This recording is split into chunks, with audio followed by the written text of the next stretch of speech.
may seem like culinary craziness. It's going to be chaotic during the setup, it's going to be chaotic during the teardown. But New York's Fancy Food Show is one of the biggest trade shows of the year, and a major opportunity for these three entrepreneurs hoping to grab the attention of the right people among the 25,000 attendees. I always tell exhibitors, first-time exhibitors, that they've got 3 seconds to capture the eye of an attendee walking by. Have a cookie. They're going to make you feel great. We make a frozen chocolate souffle. Oh my God. You get a perfect souffle every time. My product is an awesome oatmeal. It is really good. It's great for you and you should eat it. If all goes well, they'll hook up with buyers and distributors willing to place their products on store shelves across the country. It's all about flavor and convenience. Veteran exhibitor Dan Cohen of Clearbrook Farms has been attending the Fancy Food Show for almost 30 years. Has it been worth it to you? Oh my God, this is the backbone of all of our retail sales. I mean, worth it. There's really no other opportunity for me to meet these people. For a small business owner, a trade show can put their company on the map. It's the perfect venue to show their wares, make deals, and grow their business. But making the decision to attend a big trade show doesn't come cheap. Ooh, $10,000. Close to $10,000. Around $13,000. Give me a sense of how significant $13,000 is for your company. It's very significant because I'm a very small company. I'm an individual and I'm doing this on my own. It's a lot of money. We asked the food show operations manager, Bill Lynch, for his advice on how newcomers can get the most from their trade show experience, even on a shoestring budget. His first tip, read the show materials. Most exhibitors can save about 40% in their expenses if they just read through the materials. You know, it's deadline dates, it's getting their orders in time. Once you get on site, and if you remember, oh gosh, I forgot to order a table, the expense goes up so much more. Tip number 2, take advantage of show specials.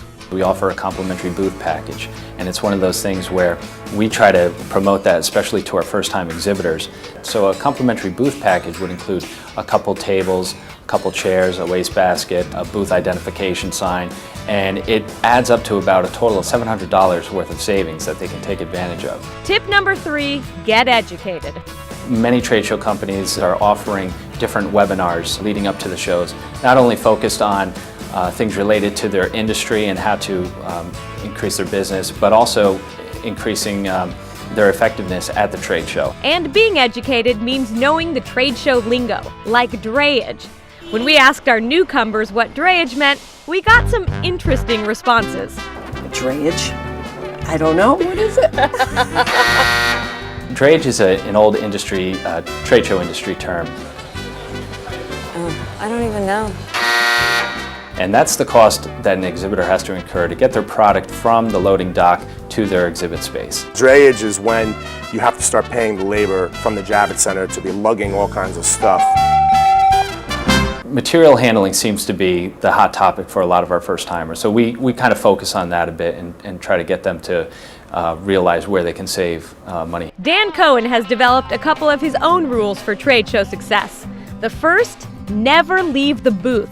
There's a thing in the industry called a be back, and they, you know, they'll say I'll be back, and they just don't get a chance to come back. And if you're wandering around looking at the booth like you're an attendee and you miss that person, you know, he's gone or she's gone, and that's really why you're here and it's why you've spent the money. His other rule, quickly follow up on leads.